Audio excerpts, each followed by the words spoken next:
Welcome back to the deep dive. Today we are getting really practical. We're moving way past the general hype around AI, and we're digging into how you actually integrate these powerful AI agents into one of the most critical environments there is. The Security Operations Center. Yeah. The SOC. Exactly. We're not talking theory today. We're focused on how to make these tools reliable, repeatable, and I think most importantly, trustworthy. That's right.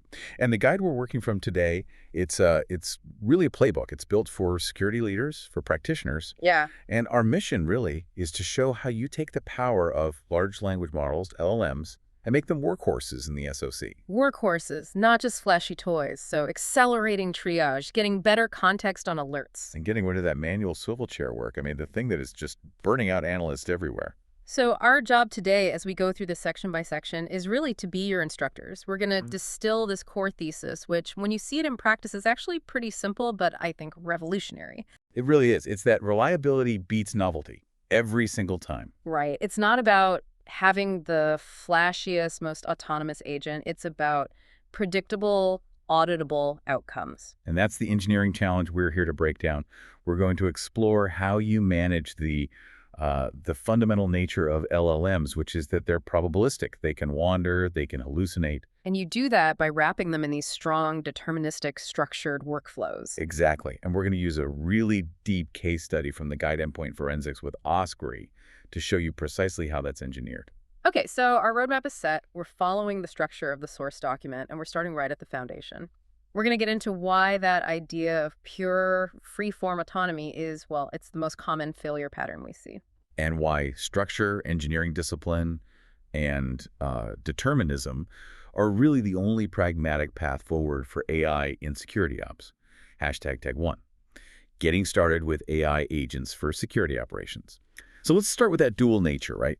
The promise of AI agents in the SOC is, it's huge. You get massive leverage, faster triage, better context. Fewer tier 1 tickets that a human has to look at. Right. But, and this is the big but, every time you introduce a system that has some degree of autonomy, you're also introducing new operational risks, new questions. Like, how do I actually verify its work? How do I audit a system that might, change its mind depending on how I ask the question? And that's why we have to nail down this core thesis right from the start. Reliability over novelty. It sounds a little counterintuitive, I know, in a world that's obsessed with AI capability scores and benchmarks. Yeah, everyone wants the newest, biggest model. But the most effective AI systems, especially in a high-stakes environment like a SOC, they're not the ones with the flashiest features. They're the ones defined by strong, predictable workflows, clear constraints, and just relentless measurement. It's really an engineering problem first and an AI problem second. Precisely. And the single biggest failure pattern we see, across the entire industry, is teams getting seduced by this idea of intelligence. They give an agent way too much free-form autonomy. They treat it like a magic box. A magic black box. They hand it a huge data dump and just say, investigate this incident. And that approach is, frankly, it's fundamentally irresponsible in a security context. Okay, let's unpack that, because that failure pattern is where I think most of these projects go off the rails. We know LLMs are probabilistic, they're prediction engines. So if I'm an analyst and I run the same investigation 10 times, asking the same general question, what happens? Well, in a real-world scenario, the source suggests that maybe 8 of those 10 times, you might get exactly what you wanted. A correct, actionable, fantastic result. Okay, 80% sounds pretty good in some contexts. But it's the other 2 times that kill you. In those 2 instances, the model might wander. It might hallucinate a fact, it might prioritize totally irrelevant data, or it might just, output the response in a format that breaks all of your downstream automation. And in a SOC where everything is built on consistency and repeatability, an 80% success rate is completely unacceptable. You cannot have investigations that randomly fail or, even worse, produce confidently stated fiction. It shatters analyst trust instantly. That's the critical difference, isn't it? For creative writing, 80% is great. For a forensics report that decides if you nuke an executive's laptop, 80% is a catastrophe.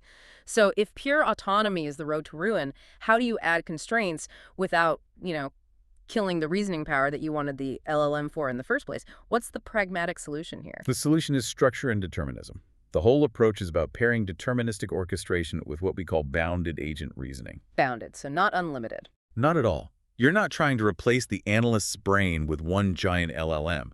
You are replacing the analyst's swivel chair work. You're replacing the rote, manual procedures with a highly structured workflow. Which means breaking tasks down into really explicit, clear steps. Exactly. You rigorously bound the inputs, the agent only sees the slice of data you want it to see, and you validate the outputs at every single stage with non-negotiable checks. So the agent only gets to be probabilistic, where that ambiguity is actually helpful, like maybe summarizing a bunch of unstructured threat intel reports. Perfect example. But not for something critical and procedural, like, say, pulling all the affected IP addresses from a log file. Exactly right. You use that probabilistic reasoning only where it excels in the complex reasoning-intensive steps.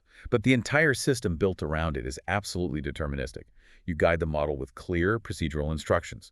Step 1, parse this data. Step 2, check the output against this rule. Step 3, if and only if it passes, proceed to the next step. So you're preventing the model from improvising its own investigation. You maintain control. Control and auditability the whole way through.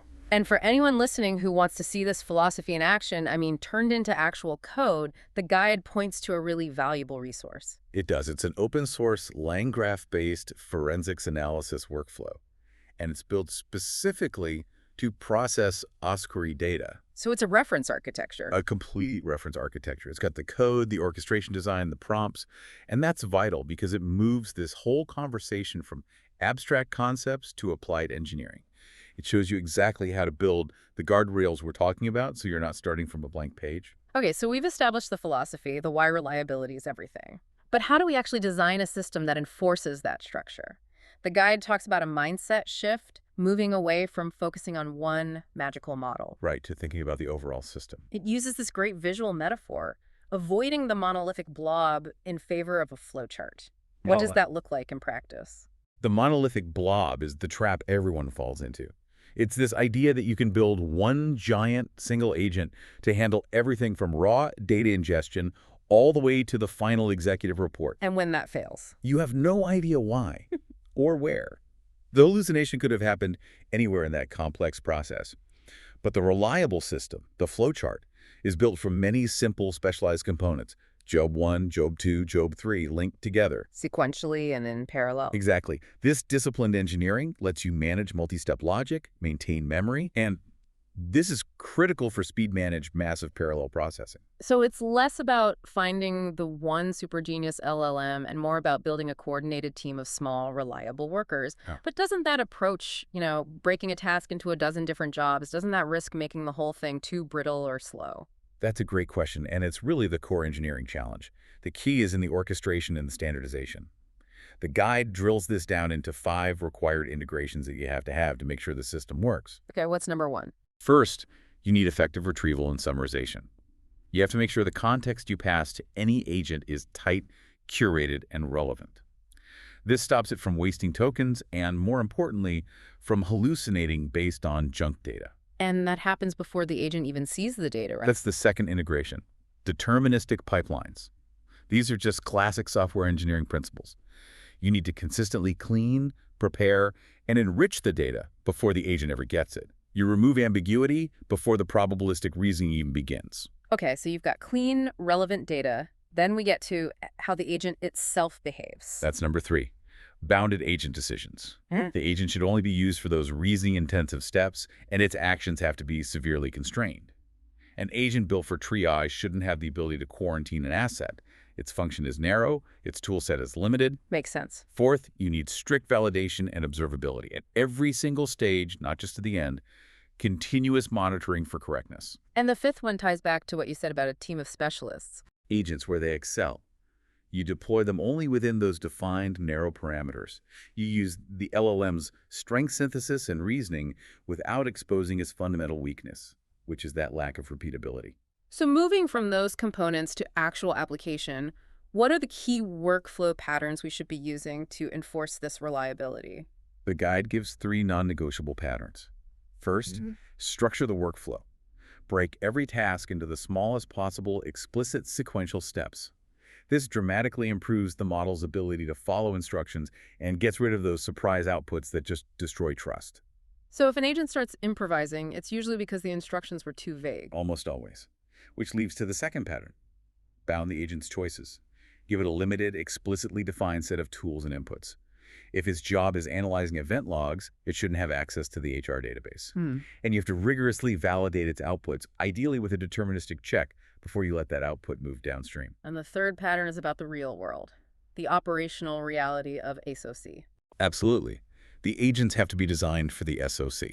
That means building in things like automatic retries for errors, explicit paths for human escalations, the human in the loop, or HITL, and mandatory full audit logging. You have to be able to reconstruct the entire investigation path if something goes wrong.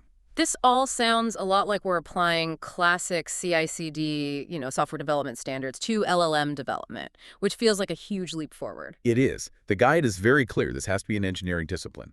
It means using schema-constrained outputs, forcing the agent to output predictable JSON. It means developing unit tests specifically for your prompts. So if you change a prompt, you can test that it didn't break the output format. Exactly. And finally, implementing regression suites in your CI pipelines. If your LLM provider pushes an update and the model starts behaving differently, your regression suite will catch that drift before it ever gets to production.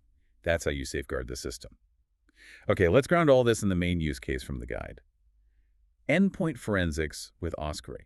For those who don't know, Oscary is amazing. It lets you treat an operating system like a database you can query with SQL. Right, but the raw output can be overwhelming. I've seen analysts just drowning in dozens of huge, dense JSON files from a single endpoint. It can take, 30 minutes or more just to get your bearings? Easily. Sifting through file hashes, process command lines, driver names, the swivel chair fatigue is very real. The goal here isn't just to save 28 minutes, it's to save an analyst's sanity. The AI goal is to get that initial analysis done in under 2 minutes. That's a massive difference, but how do you stop the AI from getting just as overwhelmed by that mountain of data as a human would? By not giving it the whole mountain. The secret, as we've been saying, is narrow scoping and specialization.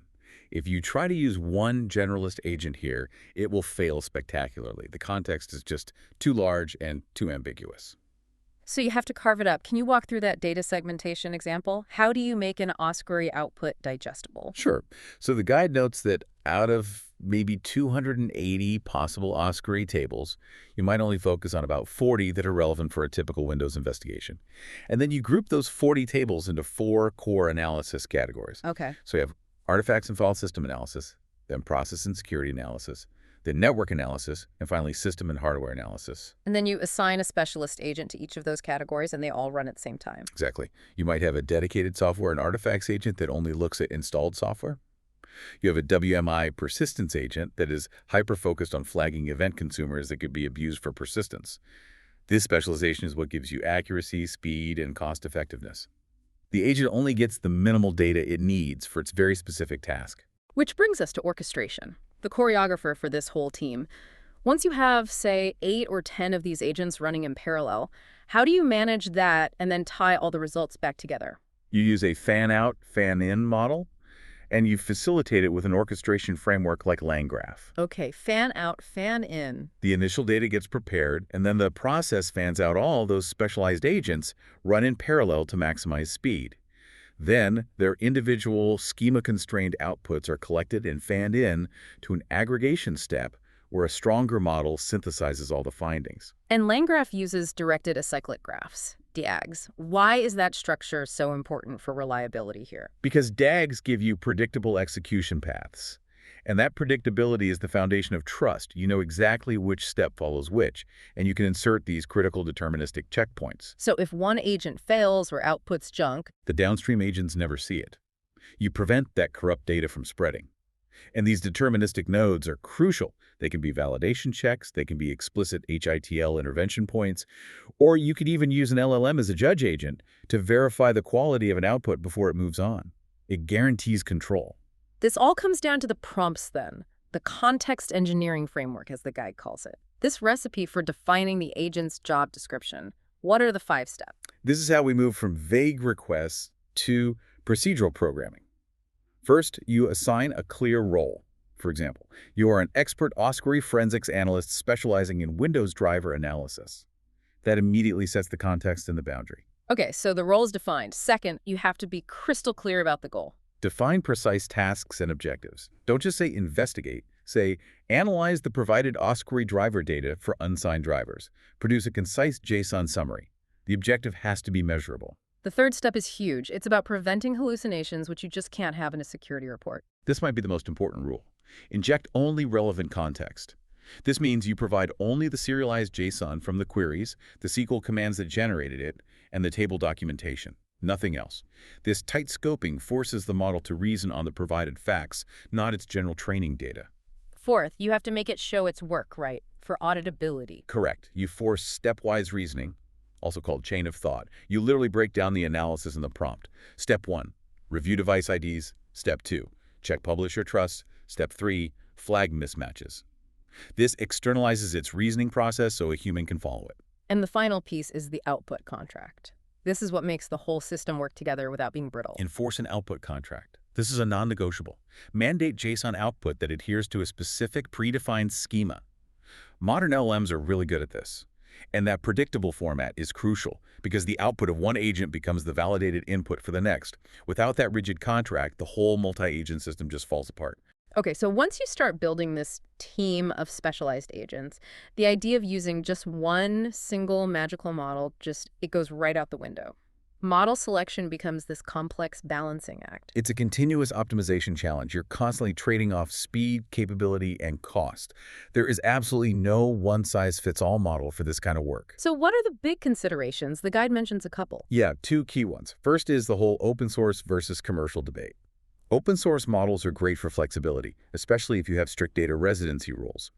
But for now, at least, the top commercial models often still have a slight edge in broad cybersecurity knowledge and their ability to follow complex instructions. That gap is closing, though. It's closing fast. The second consideration is pure economics. You've got tiered SLAs and budgets. You just can't use the most expensive, most powerful model, the Ferrari, for every single little task. Right. The key is intelligent routing. You direct the work to the model that's best suited for that specific task's requirements. Okay, so let's use the Osprey example again to make this concrete. There are 3 types of tasks in that workflow: analysis, aggregation, and generation. How would you map different model tiers to those? Right. So for the routine, high-volume tasks, those 8 parallel analysis steps, like analyze system info or analyze user groups, you use the fast, good enough models. Something like a GPT-4o or a similar commercial model that's optimized for speed. Exactly. Speed and cost savings are the priority here because the task is so tightly constrained. You want it fast and cheap. But then you get to the aggregation step. That needs a lot more horsepower, doesn't it? That's where the model has to connect all the dots from those 8 different reports. Absolutely. The aggregate results node is the high-value decision-heavy step. This is where you bring out the stronger reasoning models, maybe a next-gen model like a future GPT-5. The cost is higher, the latency is higher, but the synthesis and critical thinking required to form a conclusion from fragmented data that justifies the expense. You're paying for that critical synthesis. And what about the final step? Generating the human-readable reports. For that, you can often use separate, smaller generation models, maybe something like a GPT-5 mini. Their job is very specific. Just generate the executive summary, the IOC report, based on the verified summary from the aggregator. It's this tiered approach that lets you scale performance while intelligently managing your budget. This whole system depends on managing the context window, though. Log files, artifact dumps, they can be huge, often way bigger than any LLM's token limit. How do you deal with that? The solution is not just chasing models with bigger context windows. It's smarter data preparation. You have to invest in high-quality retrieval.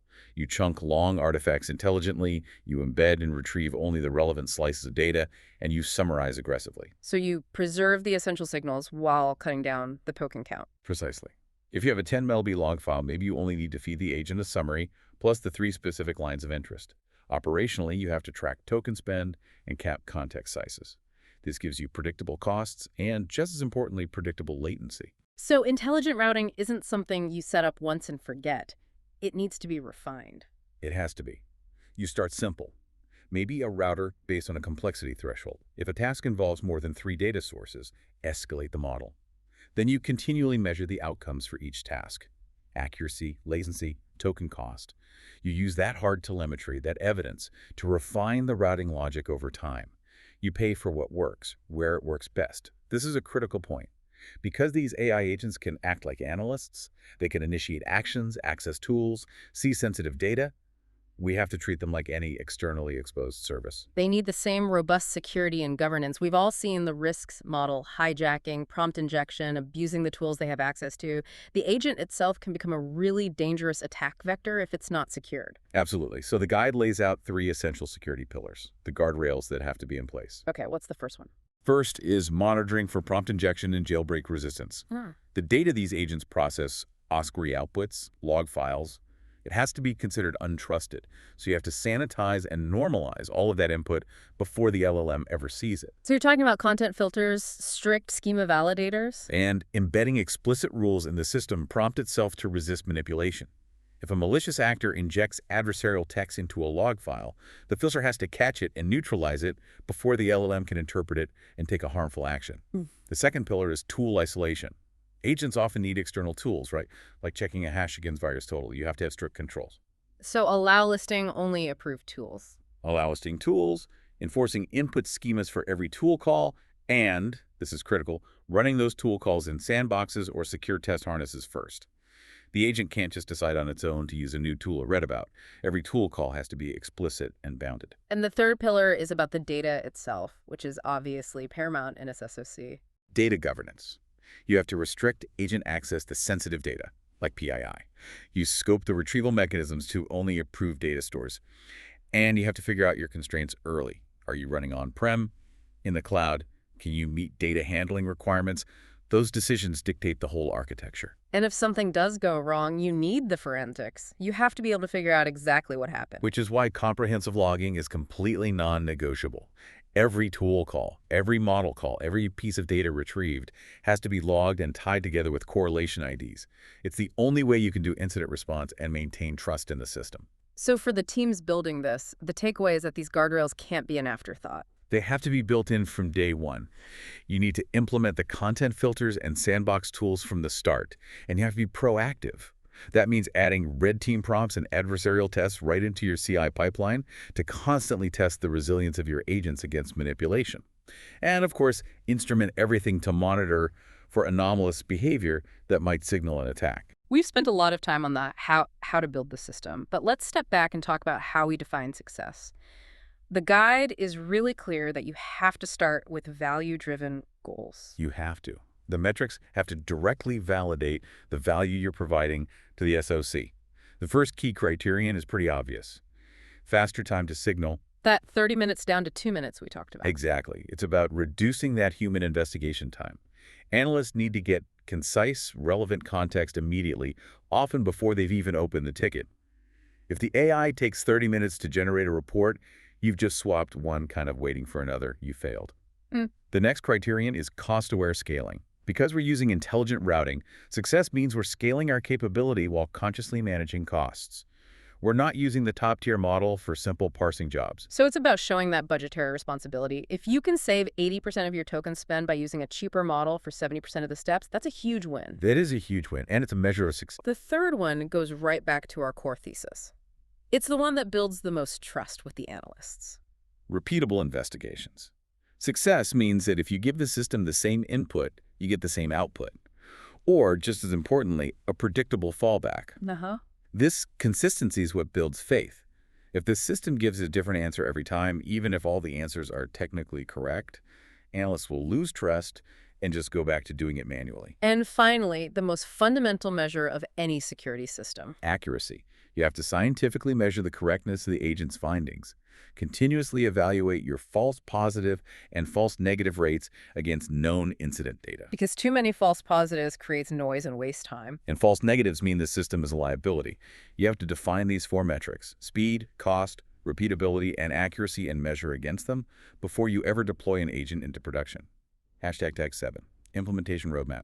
Okay, for everyone listening who's ready to start building, the document gives a really clear 3-phased roadmap. Let's start with phase 1, the foundation. What are the absolute must-haves here? Phase 1 is all about defining your environment and your boundaries. You start with the non-negotiable data constraints. So hosting, data residency, third-party exposure rules. Exactly. That decision alone might force you into an on-prem deployment. Then you pick a mature framework. You want to use something like LangGraph, not try to build your own custom orchestration from scratch. Right. Leverage the existing tools. Then you define your boundaries. You have to pinpoint exactly where you'll allow probabilistic agent behavior versus where you require deterministic procedural behavior.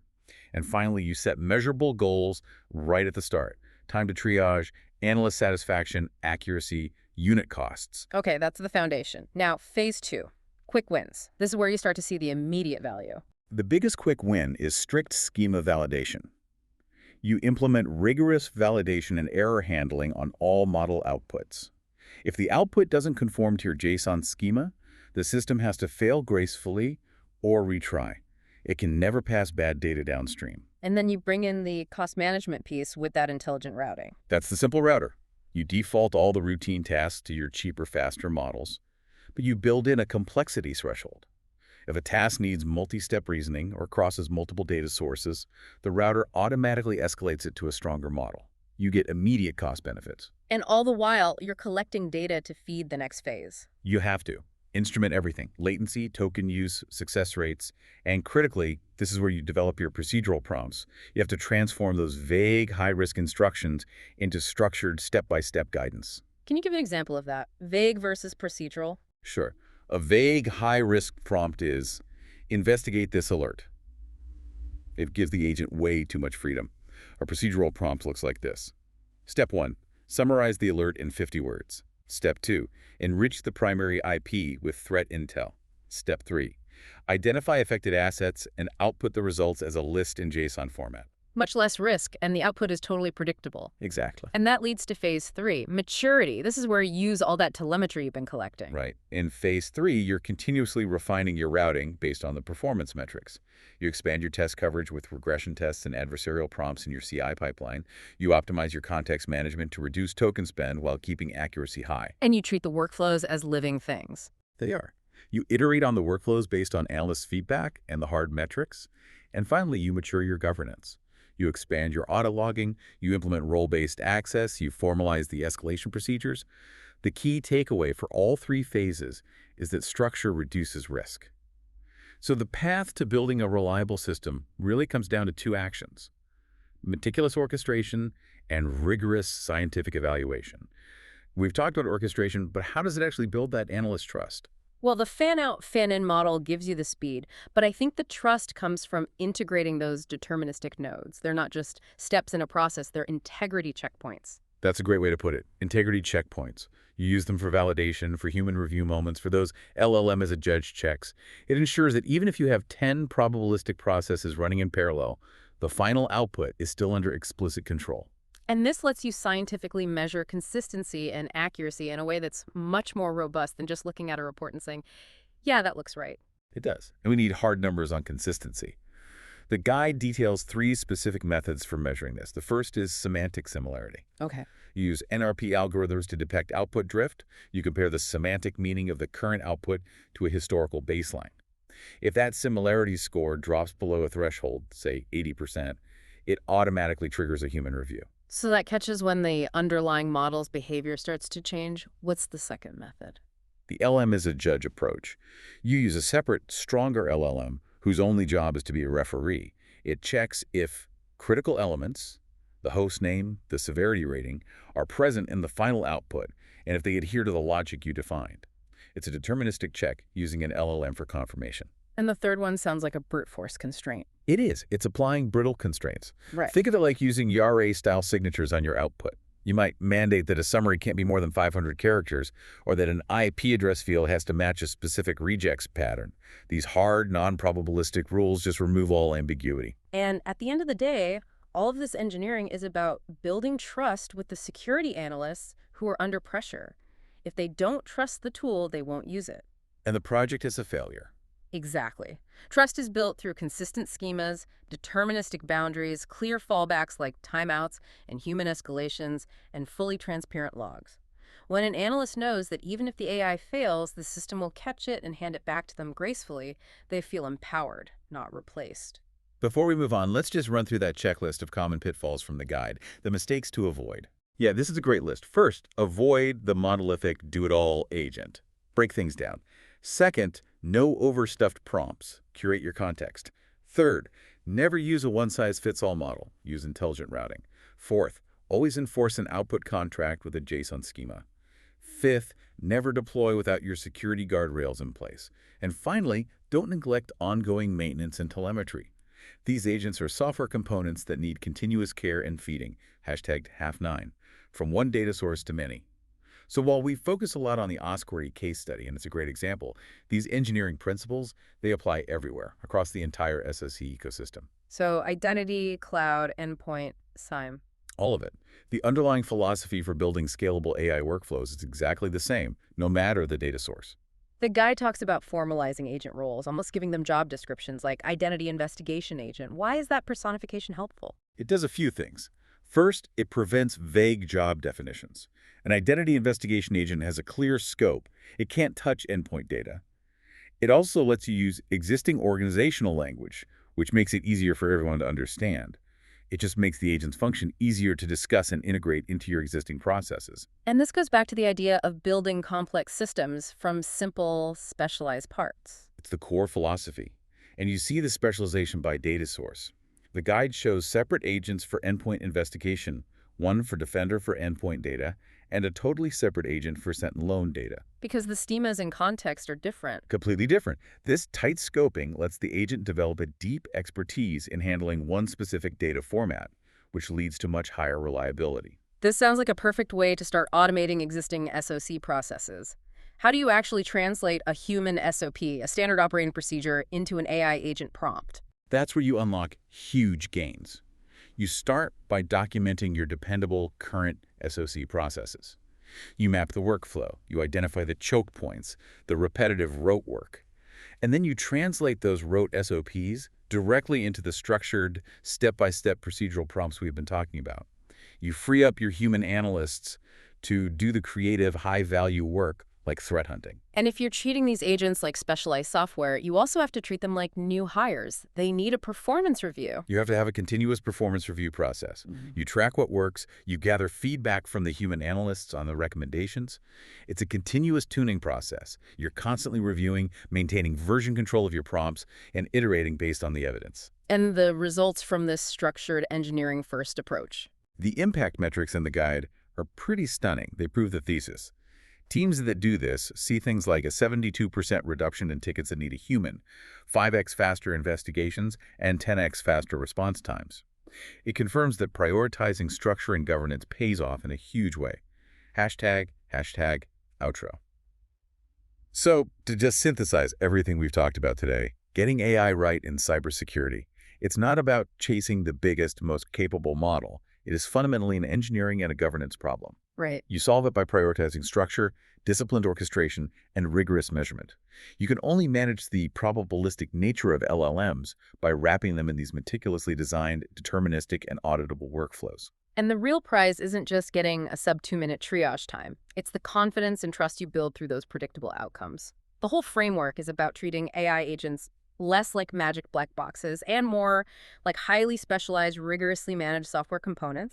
You build for determinism where it matters, you use the agents for their reasoning strengths, and you always demand hard evidence telemetry of their performance. Define clear roles, ensure structured outputs, enforce deterministic boundaries, and instrument every single step. That is the only path to trustworthy, scalable AI in the modern SOC. So here's a final thought for you to take away. If reliable AI comes from breaking down complex tasks into simple, auditable components, what is the single most complex, time-consuming investigation task in your workflow right now? The one that causes the most swivel chair fatigue. What is that task, and could you simplify it into just 3 procedural steps for an AI agent? Start there.